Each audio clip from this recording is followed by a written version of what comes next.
He is more than you could ever need. He's more than the eye could see. I don't deserve his love, but he's always been there for me. You see, Jesus met me when I was at my lowest. And if you don't know Jesus, know this.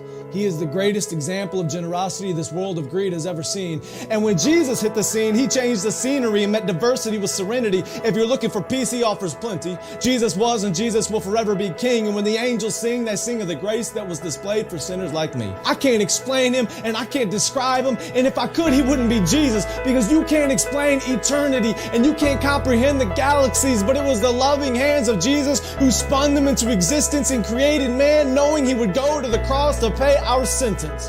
There was a certificate of judgment with a period after the sentence, and we were sentenced to death long before he said it is finished. He is a father to the orphan, a shelter for the homeless, a hiding place for the abused, and an anchor for our storms. He stormed the gates of hell and came out on top, and the power of his gospel cannot be stopped, even when the world tries.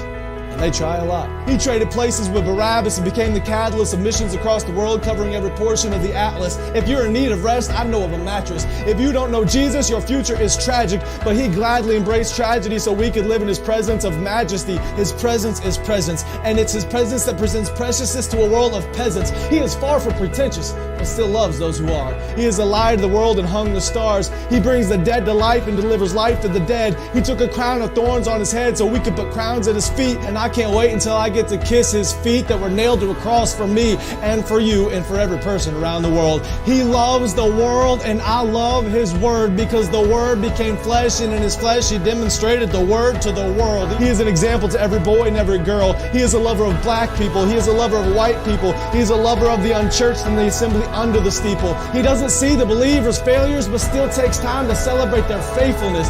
It's the power of the Spirit that enables us and gives us boldness when the world labels us. And if you want to label me, please call me a Jesus freak. And if that freaks you out, good. Because it's better to be good with God than to fight being misunderstood by a world that could never understand.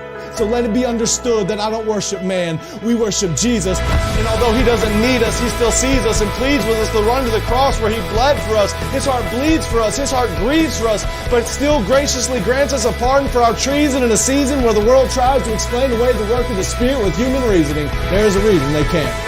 Because the Spirit is like the wind, and the wind cannot be seen. But loved is the one who believes without seeing the unseen. I'm telling you today that Jesus is something. He's something more. He's something great. And if you want to know him, you don't have to wait. He stands at the narrow path with a key to the gate, and you only have to reach out and embrace his grace. I don't care who's president. I have the king who is always present. I don't care who holds musical celebrity. The voice of the Lord will always be the sweetest melody. I don't care who owns the riches of the globe. My Jesus holds more wealth than one ruby on his robe. I don't care who is the strongest or the fastest. Nothing matches the creator of the universe and his immortal infinite status. I don't care about religious leaders who died and stayed dead. I'll only worship the one who conquered death and wears a crown on his head. His name is Jesus, and I'm telling you, he's something. He was faithful yesterday, and he is faithful today. I can feel his presence whenever I pray. And when the time comes for me to fade away, I'll remember the day I heard him say, "My name is Jesus."